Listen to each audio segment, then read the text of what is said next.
Hi guys, welcome to Kiki TV. Today I'm going to talk to you about covert narcissistic mothers. I am a trauma therapist, a holistic psychotherapist, and an abuse survivor, and I make these videos to spread awareness so that people can have the psychoeducation to heal and recover from all kinds of abuse.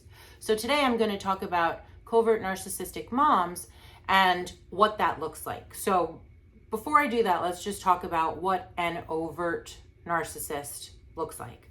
That is the typical narcissist who feels superior to everyone and who doesn't have empathy and or insight, doesn't have self-awareness, and they are usually boisterous and they believe that they deserve the best of everything. They're super entitled. They don't apologize, or if they do apologize, it's to manipulate. They are highly, highly manipulative to get what they need. And usually they feel like stars, but they're not. Like, that's a very important distinction.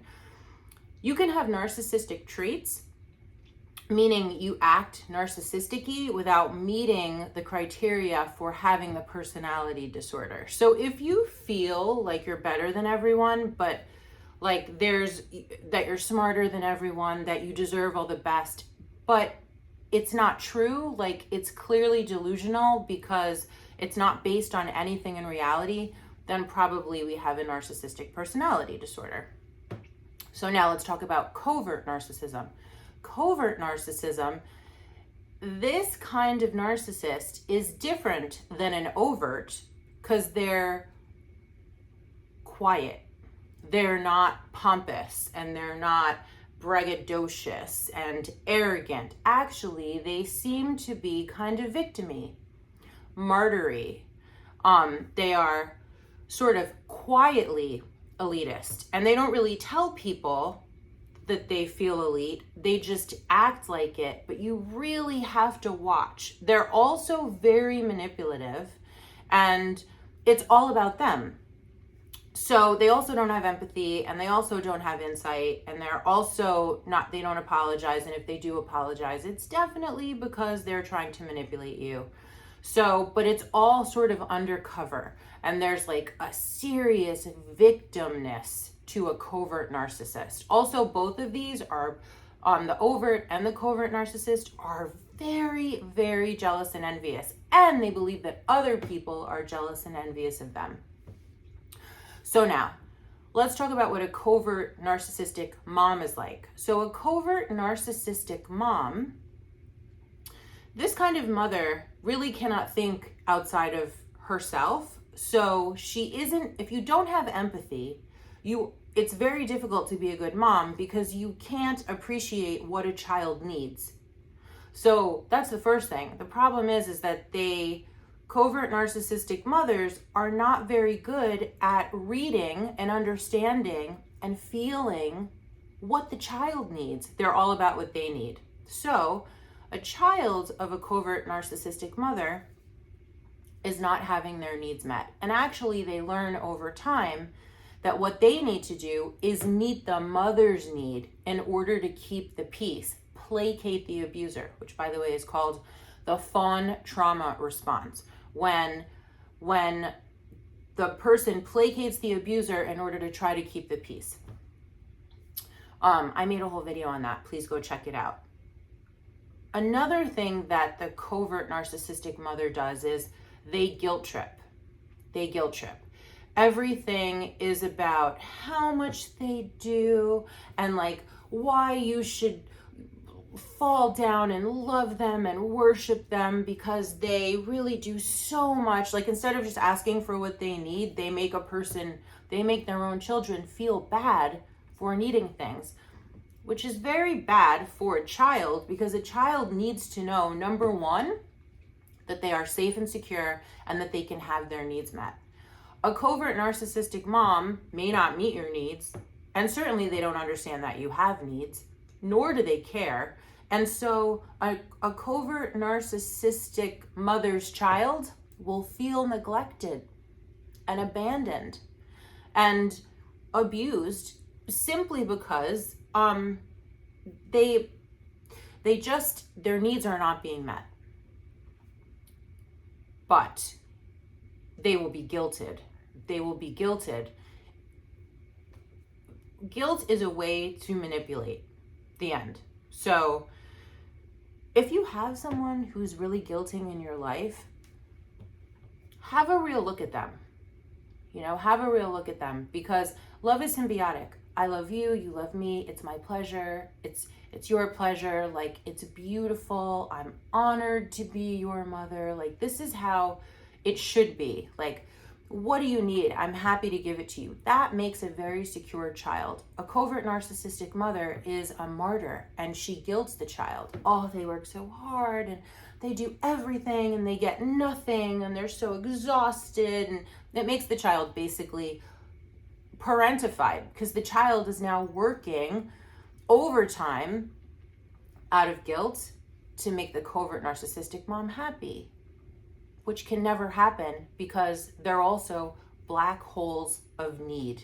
Black holes. You can never fill it, because it comes from a disordered place. So the poor child is working overtime to try to keep the mom happy, when actually it should be the mom trying to keep the child happy in a healthy relationship. Covert narcissistic mothers blame shift. It's never their fault. And if they're sorry, but sorry, but is not an apology. And blame shifting is like, it wasn't my fault because this happened. It wasn't my fault because this person did this, or it wasn't my fault because, it's never their fault. They have to avoid judgment at all cost, because underneath it all, they really truly care about what people think. And it's very important to them to maintain a certain, like, how they seem to others, to keep the narrative going that they're wonderful and perfect. Oh, covert narcissistic mothers are so wonderful and perfect, which is why they will blame shift in order to not be responsible for stuff they actually did, because they cannot be looked at in a way that they are wrong. It has to do with very low self-esteem, covered up by superiority complex. It's an inferiority complex covered up by a superiority complex, right? So yeah, they just can't be wrong. They never will be. And if they admit they're wrong, it's usually to manipulate, because they are highly manipulative, and they will do whatever they need to do to get what they want. So also, very important, they are victims. This kind of goes with blame shifting, right? They're always the victim. They never did anything wrong ever in their life. It's always the other person. If you know someone who never does anything wrong ever in their life, and it's always the other person, something's wrong with them. Something's wrong with them. Because everybody makes mistakes, and it's like perfectly fine to make mistakes. You live, you learn, you grow, and hopefully you get better. But if you're a child and your mother is like, I never made any mistakes, and it's always the other person, and I'm the victim, and I'm judged, and I work so hard to do all the right things, like, look, we know instinctively when someone is not telling the truth. But a child raised by a mom and they're connected, it's very confusing. That's why it's emotional and mental abuse. It's very confusing. So also, they are very, very dedicated to appearing like they are serving others all the time at the expense of themselves. It's that martyr thing. Like, oh, they do so much. They're so charitable. They help so much at the expense of themselves. It's all a narrative, because they're very nice to strangers and very awful to people that are in their home, close family, close friends, and their children. Children are completely disempowered in this relationship, because of everyone that the narcissist has to be performative for, it's not the children, right? So if there is rage, if there is abuse, they save that for the people that are closest to them. If it is manipulation, they save that for the children, because they wouldn't want anyone outside the house to know. And the last thing I'll say is, look, it's really important how this affects the child. How this affects the child is they do the fun trauma response. That's number one, where they placate the abuser. They grow up to be in abusive relationships where they also are emotionally, mentally abused, gaslit, false narratives are floated about them, and they're very unhappy in relationships with abusers. That's what happens sometimes, a lot of times, to people with covert narcissistic parents, but specifically mother.